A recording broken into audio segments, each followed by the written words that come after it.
welcome to another episode of Ask the Doulas. I am Alyssa Veneklos, co-owner and postpartum doula, and we are talking to Amber again.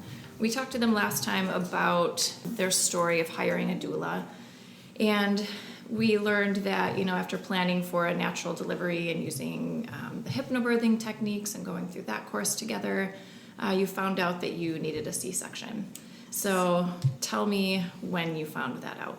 37 weeks. Okay. Yep.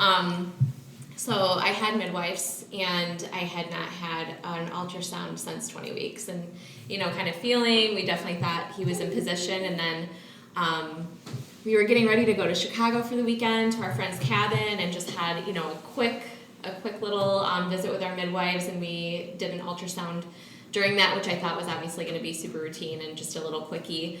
And then, received the information that he was breech. So he was actually sitting across my pubic bone.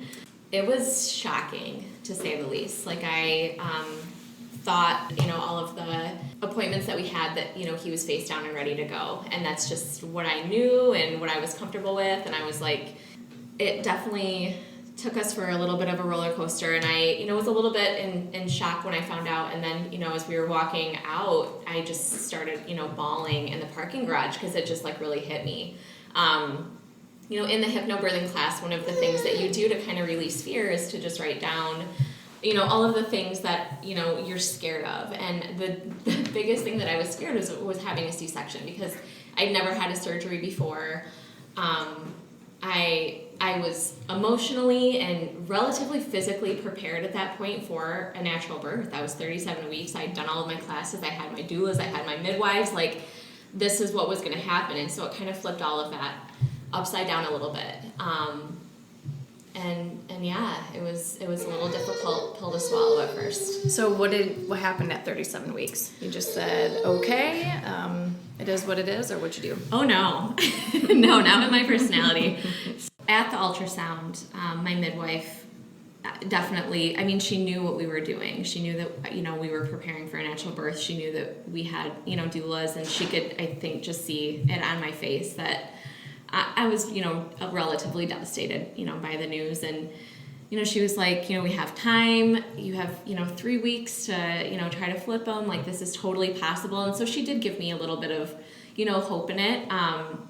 But then also did explain that, I was relatively far along, and I didn't have as much amniotic fluid for him to flip naturally. And it was, going to be a little bit more of a challenge. But I didn't lose all hope at that appointment. I think that it just took me a second to, digest the news. Mm-hmm. And then with my personality, I just started Googling everything I could about breech babies and how to flip them. And I remember one of the first things I did was text Ashley and Kristen, and I was like, what can we do to get this baby down into position? So I just, in that, kind of did, a little bit of a roller coaster of, being sad, and then just almost getting a little bit obsessed, I think, with turning him. And so tell me some things you did. What did you try? Oh my God. What didn't you try, What did right? I try? Yeah. So we had went to our friend's cabin that weekend in Chicago. I spent a lot of time in the water. I did a lot of headstands, which was just absolutely hilarious. This huge pregnant woman doing a bunch of headstands in the water. People were like, what is she doing? Spent a lot of time in the water, did a lot of headstands. I did some inversions. I looked up a lot of stuff on spinning babies, so I did a lot of inversions.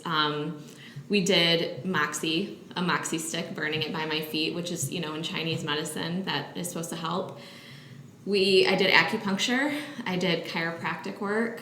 I did literally everything. And there were a couple times, I was so in tune with my body at that point, because I was like, I know I'm going to be able to feel him when he flips. So everything that he did, I was like, he just flipped. I just kept talking myself into the fact that he was. So I went in for a couple ultrasounds during those couple weeks, and, he didn't. And so our last ditch effort, I did an ECV in the hospital with Sarah LeGrand and my OB Carrie, and Ashley was there, to support us, and, went in, and I was like, this is it. He's totally going to turn.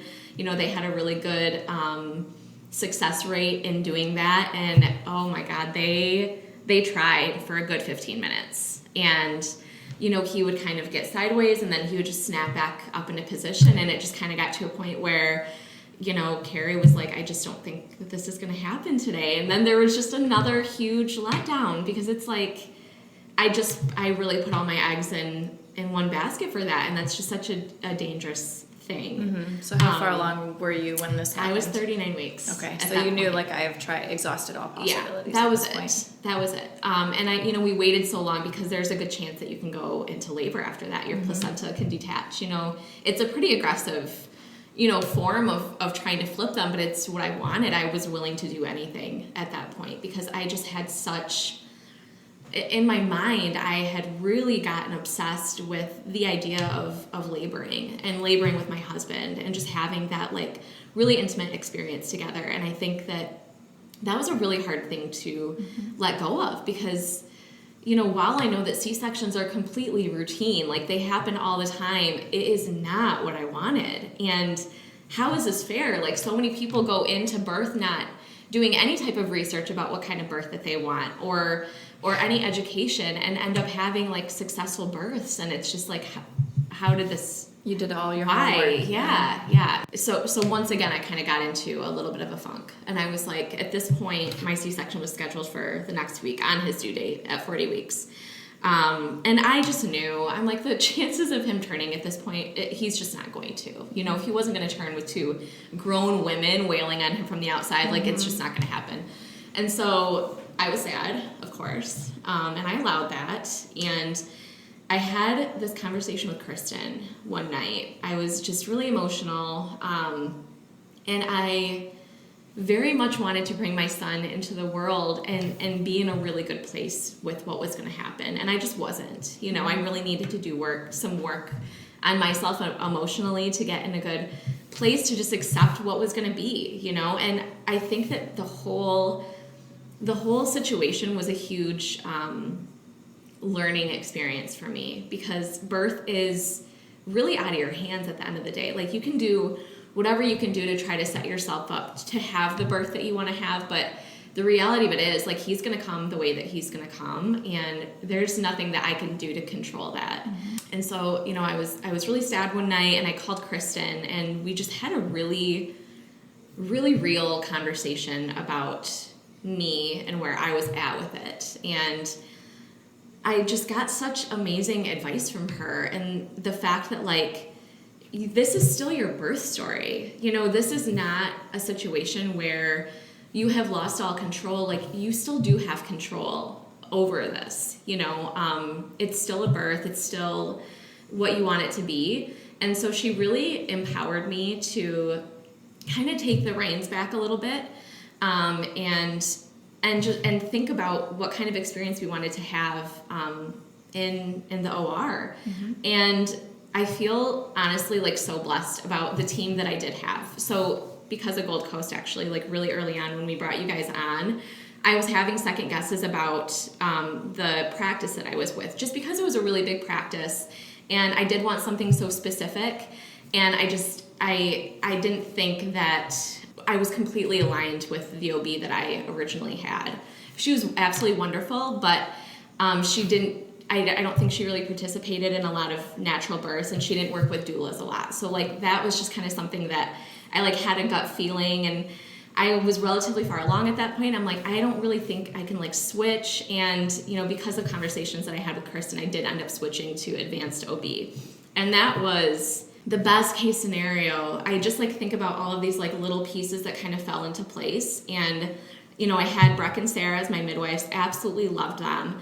Obviously, they could no longer really, you know, have me after I found out that I was breached. So I ended up being switched over to there's only two OBs in that practice. It's Carrie Roberts and John LeGrand. And I remember my first kind of like meeting with them, and they knew I was super upset about it. And they didn't do a lot of C-sections in that practice either. And they were so open to just a lot of conversation around it. They heard my fears around it.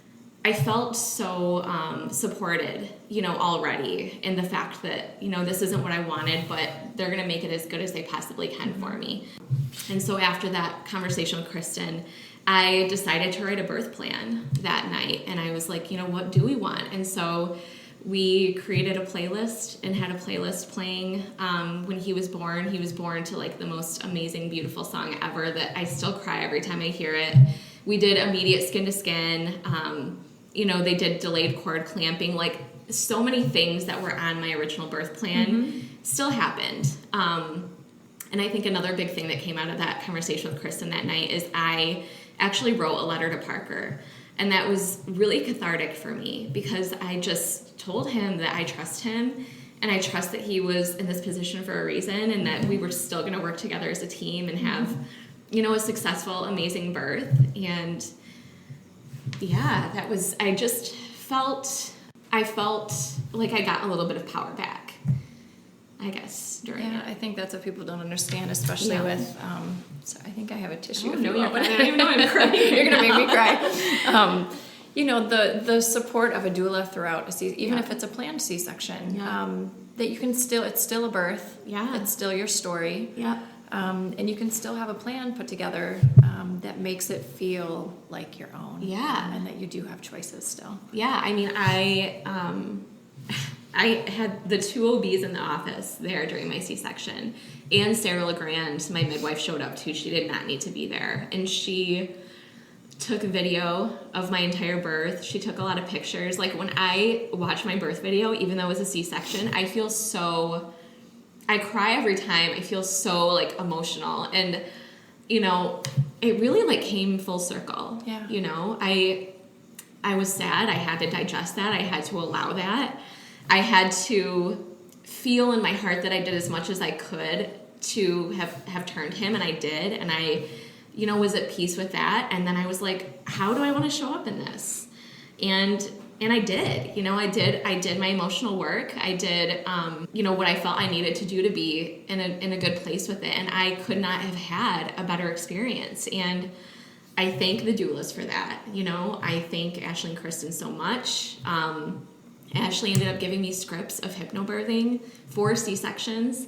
And so I still felt super supported in that. And then my midwives and Dr. LeGrand and Carrie Roberts were just the most amazing team. And I didn't feel like it was a surgery. I didn't feel like it was just like a routine thing. Like they were concerned about my experience and really wanted me to have as good of an experience as I could. And I did. And I'm so like blessed to say that. And I just don't think that it would have ended up like that if I was anywhere else. Well, thank you for sharing. It's a really beautiful story, and I know it's emotional, and but it's lovely to hear stories like that. Yeah. And I think you're really going to help a lot of women don't process it the way you did, and I think it's really healthy and really good that you were able to do that. Yeah, thank you so much. Yeah. So if anyone has any thoughts about that, feel free to email us, info@goldcoastdoulas.com, and you can find us on our website, goldcoastdoulas.com, Facebook, Instagram, and then obviously you can listen to our podcast on iTunes and SoundCloud. Thanks again, Amber. Thank you.